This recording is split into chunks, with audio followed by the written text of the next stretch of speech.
আজকে চলে আসছি বঙ্গুয়া পূর্বপাড়া ব্যাপারী বাড়ির রাস্তার কাজ দেখতে। আসসালামু আলাইকুম সবার, কি অবস্থা? এই যে দেখেন আমাদের সজীব ভাই এই জায়গায় কাজের মানে কাজ দেখতে আসছে। সজীব ভাই কি কাজ দেখতে আসছেন নাকি ভাই? কাজটা অবশ্যই কাজ দেখতে আসছি। আমাদের নির্বাচন ইশতেহার ছিল যে বিএনপি সরকার ক্ষমতায় আসার পর আমরা নির্বাচনে কমিটমেন্ট করছিলাম যে ব্যাপারী বাড়ির যে অনেক মানুষ এখান দিয়ে চলাচল করে এই রাস্তাটা আমরা করে দেব। তার ধারাবাহিকতায় আমরা এই রাস্তাটা ইনশাল্লাহ কাজ শুরু করছি। খুব শীঘ্রই ইনশাল্লাহ কাজটা শেষ হয়ে যাবে। শুধু ওই যে বৃষ্টি বা আবহাওয়া খারাপ হওয়ার জন্যই কাজটা একটু দেরি হয়েছে। আজকে বা কালকের মধ্যে ইনশাল্লাহ কাজটা শেষ হয়ে যাবে এবং পর্যায়ক্রমে ভঙ্গুয়া গ্রামে আনাচে কানাচে যত কাঁচা রাস্তা আছে সবগুলো ইনশাল্লাহ। বঙ্গা কিন্তু অনেক জায়গায় এখনো কাঁচা রয়েছে ভাই, অনেক রাস্তা হাঁটতে অনেক সমস্যা। ওই যে পাথরে যে রাস্তা গেছে এই রাস্তা কিন্তু সমস্যা ভাই। রাস্তা অবশ্যই পর্যায়ক্রমে যেগুলো আমাদের গুরুত্বপূর্ণ রাস্তা আমরা এগুলো করে ফেলবো। পর্যায়ক্রমে আমাদের ইনশাল্লাহ আগামী 1 বছরের মধ্যে ভঙ্গুয়ার কোনো কাজ আর বাকি থাকবে না।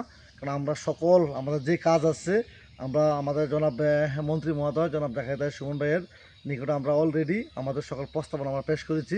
পর্যায়ক্রমে ইনশাল্লাহ সকল কাজগুলি আমাদের চলে আসবে, আপনারা ধারাবাহিকভাবে ইনশাল্লাহ দেখতে পারবেন।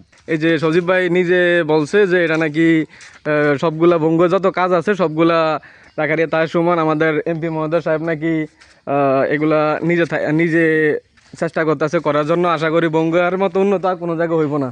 ঠিক আছে, তো সবাই ভালো থাকেন। আসসালামু আলাইকুম।